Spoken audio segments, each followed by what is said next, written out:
executive producer of the NFL on CBS is Terry O'Neill. Senior producer Charles Milton III. This game produced by Bob Stinner, Ernie Stautner, and Mike Ditka. Embrace. Bob Fishman was our director today. Good to work with him. Associate producer Joan Vetrano. The Bears, a very, very happy group as they head for the locker room, winning 44-0. Who would have thought? That's the final score. Bears did it with defense, but they also performed well when they had the ball. 44-0. Did you think, John, anything like that? No, I didn't. I thought it would be a lot tighter game. When you have a defense like the Bears, these things can happen. They remain unbeaten. They're 11-0. We'll be back.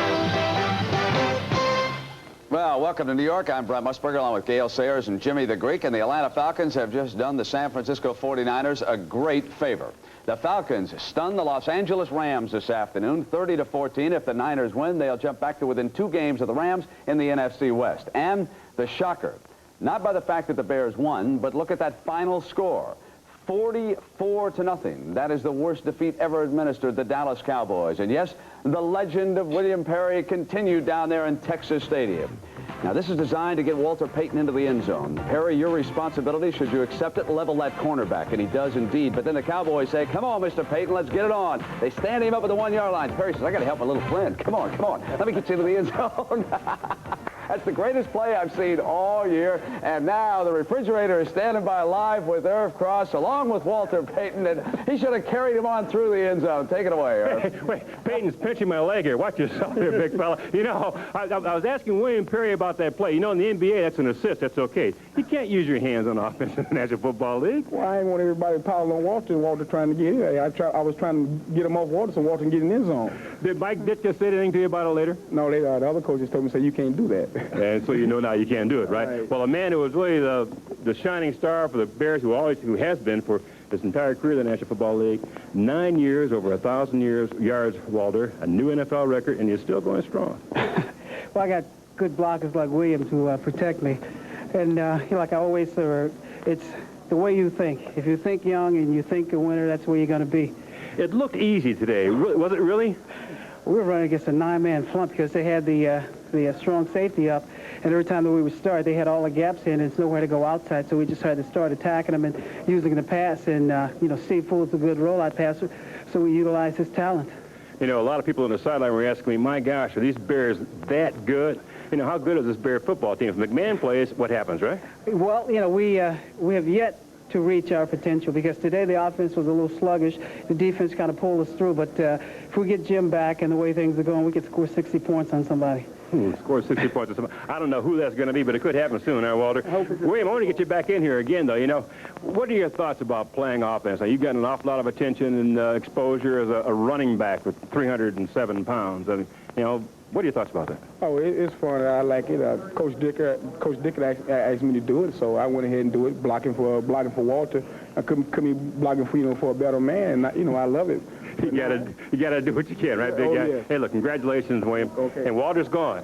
Brent. All right, Irv. Thank you very much. The Chicago Bears are now 11-0, and the Philadelphia Eagles win again today. They go to 6-5.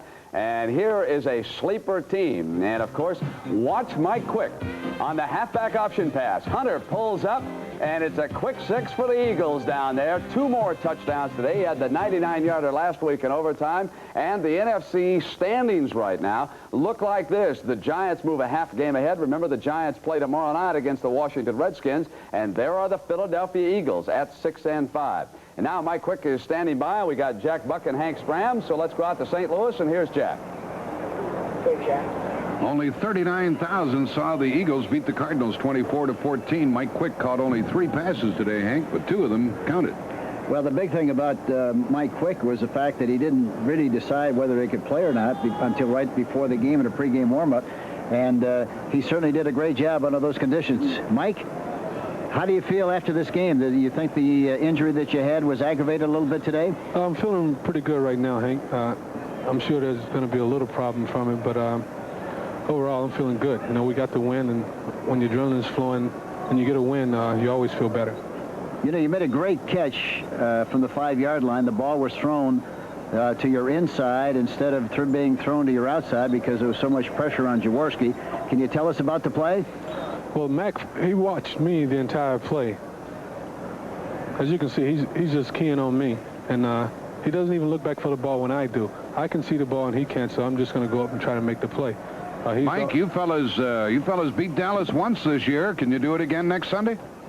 Well, Dallas is a tough team, and we're going down to play them in Texas, and it's going to be a tough game, but yeah, we feel confident that, you know, we can play with anybody right now. Mike, thanks for joining us, staying out after your victory. Thank you very much. And now let's go back to Brent Musburger. All right, Jack, thank you very much. So Mike Quick and the Philadelphia Eagles, the Dallas Cowboys are shut out by the Bears, and next week, of course, it'll be the Eagles and the Cowboys down in Dallas. And we'll continue with our post-game show here on CBS. Some late action breaking. We'll update you in just a moment. On our way to Mike Ditka, Detroit and Minnesota, and the Lions have jumped on the Vikings. It's 14-0 in the first quarter. The Raiders in Cincinnati, the Raiders have kicked the field goal. They lead 3-0. Denver and San Diego, Gary Anderson returns the opening kickoff for a touchdown, 98 yards. Seattle and New England scoreless in the first. San Francisco and Kansas City, they have a field goal apiece in the first quarter. And, of course, the Bears and Mike Ditka win it. And Ditka standing by live with Irv Cross. He beat his old teacher, Irv, and he did a number on him today. Boy, he did indeed, Brent. He did a number on him. You know, the last time the Cowboys were shut out was 1971. The Cardinals did it 38-0, Mike. Yeah, but we went on to the Super Bowl that year, and I played on that football team. So, you know, I think they'll bounce back. They're a very, very good football team.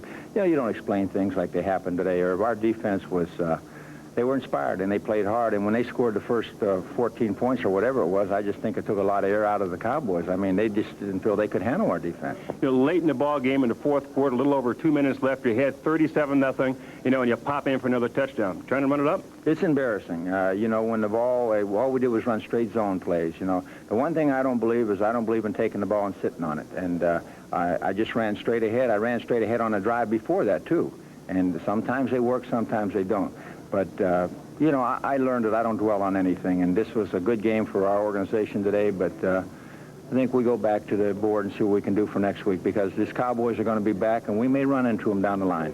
What does it mean to you, Mike? Earlier in the week you said, yeah, the Cowboys, just another football game. Yeah, what does it really mean to you? Basically, I owe my whole career to the Cowboys and Tom, so it really doesn't mean anything, but it means a lot to our organization. I think you got to look at it from where I'm at right now. I'm with the Bears, and it means a lot because we're up and coming. We got a lot of young kids. They've never experienced this kind of thing, Irv, and I think that's what's so exciting right now. And, you know, the fans in Chicago have one coming. Mike, congratulations to you. A big victory over the Dallas Cowboys, and you know what? The Chicago Bears are NFC Central champions. Brent. Indeed they are, Irv, and congratulations to Mike Ditka and the Bears. Jimmy the Greek, Atlanta is next for Chicago. How much will the Bears be favored by? 3 touchdowns, 4 touchdowns? No, just slightly less than 2. All right. Like 13. Gail, you think your former team now is going to go unbeaten, win a Super Bowl championship, do it all? Well, they got a great chance, Brent, and I tell you, they're playing with a lot of confidence now, and I'm looking forward to being in New Orleans. Do you think that Jim McMahon's shoulder injury is any more serious than we think right now? Could it be a rotator cuff or anything like that? Well, Mike Ditka, he's a no-nonsense type of a guy, and he wouldn't lie to us, so I'm quite sure it's just a bruise or you know, strain, and he'll be back in a couple weeks. Yeah, those coaches are always so honest about injuries. Yeah, they always worry about you. We're going to continue. We've got scores and highlights coming up when our NFL Today postgame show continues on CBS in just a moment. All right, let's take you through the action now of a busy day. The Los Angeles Rams were stunned in Atlanta. 30-14 was the final score. A lot of the fans down there in the city of Atlanta gave up on the Falcons. There were any number of empty seats, and they missed a great show again by Gerald Riggs. Here he is barging on in for the touchdown, and John Robinson of the Rams knew early that they were in deep trouble. Now watch Dieter Brock, who returned to action today, pull out and wait for a wide receiver. He's got Ron Brown, and Brown, with that great Olympic speed, gets on into the end zone, and the Rams close down on him. But Dan Henning's defense and his offense not to be denied, and again it was Riggs. Gail, how good is Gerald Riggs? I tell you, he's a great back. He's a big back, but the reason you don't hear about him, he's on the 2-19. Exactly. Now, the Green Bay Packers and the New Orleans Saints. Bum Phillips' job certainly in jeopardy. 38-14. The Packers rout Bum and New Orleans in this game. Lynn Dickey goes to Blake Moore. Strange number here, but he lined up as a tight end, told the official he was an eligible receiver. Now watch Jerry Ellis take the pitch, and he'll get in. I wonder what's been wrong with the Packers this year, Gail. I tell you, they've had a lot of injuries, I believe, and just the end of the division with the Chicago Bears. Now, Bobby Hebert worked a little trickery here for New Orleans. And what about Hebert's future as a quarterback down there, Jimmy? He's getting a lot of money. He better be better than what he was today. It looked like a pretty good receiver, I might add, on that sequence. But again, it was the final score, the Packers routing the Saints, and it went down 38-14. Cleveland and Buffalo, and the Browns win it 17-7. Kosar throws a touchdown pass to Newsome in that game. The New York Jets and the Tampa Bay Buccaneers, they're still playing. They started late, and it's a record output. And they were in the dark over there in the Meadowlands.